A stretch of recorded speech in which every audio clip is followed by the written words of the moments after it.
தயாரிப்பு ஏஜே பாலகிருஷ்ணன் அவர்களின் இயக்கத்தில் செம்பூர் ஜெயராஜ் அவர்களின் எழுத்தில் உருவாகியிருக்கும் திருக்குறள் என்னும் திரைப்படம் தமிழ் சமூகத்தில் போற்றப்பட வேண்டிய ஒரு படைப்பாளி வெளிவந்திருக்கிறது. திரைப்படங்கள் என்றாலே வணிக ரீதியில் வெற்றி பெற வேண்டும் என்று திட்டமிடுவது இயல்பானது. அதற்கேற்ப கதை அமைப்பு, காட்சி அமைப்பு போன்றவை உருவாக்கப்படும். அவ்வாறு இல்லாமல் 2000 ஆண்டுகளுக்கு முன்னால் தமிழ் சமூகம் எவ்வாறு வாழ்ந்தது என்பதை இன்றைய தலைமுறைக்கு எடுத்துக்காட்டக்கூடிய வகையில் ஐயன் திருவள்ளுவனின் படைப்பான உலக பொதுமறையாய் போற்றப்படும் திருக்குறளை கருப்பொருளாக கொண்டு படைக்கப்பட்டிருக்கிற ஒரு மகத்தான காவியம் திருக்குறள். சமூக நோக்கு மட்டுமே இந்த திரைப்படத்தின் முதன்மையான கருப்பொருளாக இருக்கிறது. தமிழ் சமூகம்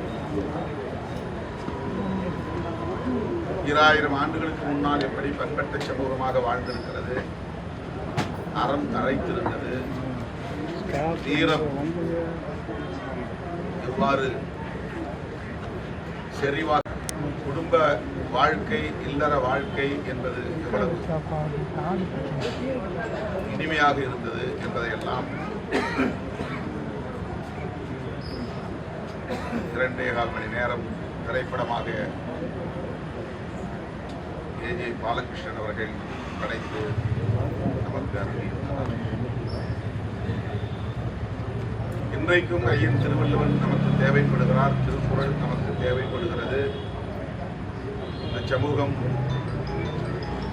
வழிதவறி போய்விடக்கூடாது. அறம் தழைத்த ஒரு சமூகமாகவே இது தன்னை நெறிப்படுத்திக் கொள்ள வேண்டும் என்கிற பொறுப்புணர்வோடு எடுக்கப்பட்ட ஒரு திரைப்படம் திருக்குறள். இதற்கு திருவள்ளுவர் என்று கூட பெயர் வைக்காமல் திருக்குறள் என்று பெயரிட்டிருப்பதிலேயே இயக்குனர் ஏஜே பாலகிருஷ்ணன் அவர்களின் பார்வை எவ்வளவு பொறுப்புள்ளதாக இருக்கிறது என்பதை உணர முடிகிறது. ஐயன் திருவள்ளுவன் 2000 ஆண்டுகளுக்கு முன்னால் தமிழர்களுக்காக மட்டுமின்றி ஒட்டுமொத்த மனித குலத்துக்கே, மானுட சமூகத்திற்கே வழங்கியிருக்கிற ஒரு அருட்கொடை திருக்குறள். 1330 குறள்களுக்கும் நாம் திரைப்படம் எடுக்க முடியும். ஆனால் அறத்துப்பாலிலிருந்து, பொருட்பாலிலிருந்து, இன்பத்துப்பாலிலிருந்து சில குறள்களை தேர்வு செய்து அந்த குறள்களின் பொருள்களை அடிப்படையாக கொண்டு திரைக்கதை அமைத்து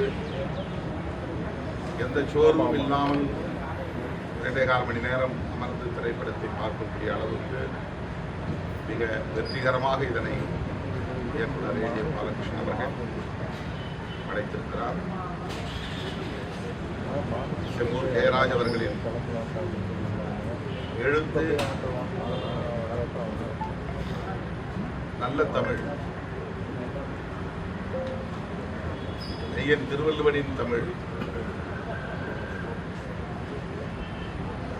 இயல்பாக பேச முடியும் என்பதற்கான ஒரு அடையாளமாக, உரையாடலில் இயல்பாக அதை பயன்படுத்த முடியும் என்பதற்கு ஒரு அடையாளமாக அவரை எழுத்து இங்கே இந்த திரைப்படத்தில் சாட்சியமாக இருக்கிறது, அடையாளமாக.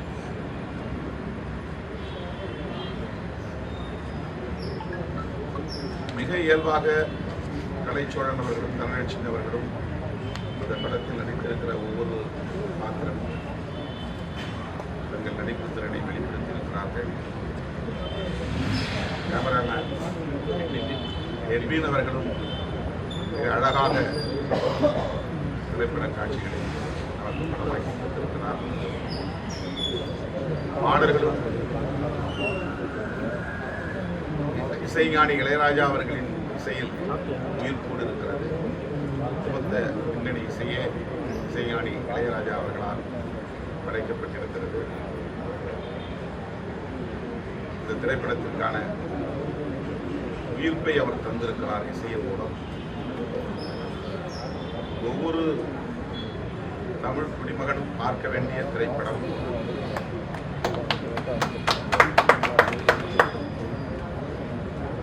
இந்த காலத்திற்கு பொருத்தமான குரல்களை தேர்வு செய்து அதை கருப்பொருளாக்கி இந்த படத்தை தமிழ் சமூகத்திற்கு தந்திருக்கிறார்கள். எனவே இந்த திரைப்படத்தை மாண்புமிகு தமிழக முதல்வர் அவர்கள் பார்க்க வேண்டும் என்பது என்னுடைய அவரே இந்த திரைப்படத்தை பார்ப்பதன் மூலம் ஐயன் திருவள்ளுவருக்கு அவர் செய்கிற சிறப்பாக அது அமையும், திருக்குறளுக்கு செய்கிற சிறப்பாக அமையும். முத்தமிழறிஞர் கலைஞர் அவர்கள் முதலாக ஆட்சி பீடத்தில் ஏறிய போது ஐயன் திருவள்ளுவனின் திருக்குறள் பேருந்து ஒவ்வொரு பேருந்திலும் இருக்க வேண்டும் என்று ஆணையிட்டார். வள்ளுவருக்கு ஓட்டம் அமைத்தார். வானுயர சிலை குமரி முனையிலே முக்கடல் சங்கமிக்கும் இடத்திலே நிறுவினார். குரலோவியம் தீட்டினார். குரலுக்கு அவர் கொடுத்த முன்னுரிமை என்பது அளப்பரியது. திரைப்படத்தின் கடைசி காட்சி குமரிமுனையில் வானுயர நிமிர்ந்திருக்கும் ஐயன் திருவள்ளுவனின் சிலைதான். நம் நெஞ்சில் அப்படியே ஆழமாக பதியக்கூடிய வகையில் ஆணவ கொலை இன்றைக்கு அதிகம் பெருகி வருகிற சூழலில் காதலுக்கு எதிர்ப்பு கடுமையாக சமூக பரப்பில் பரவி வரும் சூழலில் காதல் எவ்வளவு புனிதமானது, அதிலும் உடன்போக்கு எவ்வளவு முக்கியமானது. இன்றைக்கு காதலியும் பல்வேறு காரணங்களால் நெருக்கடிகளால் வெளியேறுகிற போது கூலிப்படை வைத்தவர்களை தேடி இருவரையுமே மாய்க்கும் வேளையில் ஈடுபடுகிற அவலங்களை நாம் பார்க்கிறோம். இந்த காலச்சூழலில் ஐயன் திருவள்ளுவனின் வாதத்தை எடுத்து முன்வைக்கக்கூடிய ஒரு படமாக திரைப்படமாக காதல் போற்றுதலுக்குரியது. குடும்ப நெருக்கடியில் அவர்கள் இருவரும் இணைந்து வாழ முயற்சிக்கிற அந்த உடன்போக்கு என்பது நியாயமானது, அது அறம் சார்ந்தது என்கிற கருத்து இந்த திரைப்படத்திலே வலுவாக சொல்லப்பட்டிருக்கிறது. கல்லுண்ணாமை என்கிற அதிகாரம் திருக்குறளிலே உண்டு. கல்லு விற்பதற்கு தடை விதிக்க வேண்டும் என்று ஐயன் திருவள்ளுவர் மன்னனுக்கு அறிவுரைக்கின்ற காட்சி இந்த திரைப்படத்திலே இருக்கிறது. அன்றைக்கு 2000 ஆண்டுகளுக்கு முன்னால் மது உற்பத்தி, மது வியாபாரம் என்பது இல்லாத காலத்தில் தென்னை மரங்களிலிருந்தும் பனை மரங்களிலிருந்தும் இறக்கப்படுகிற கல்லு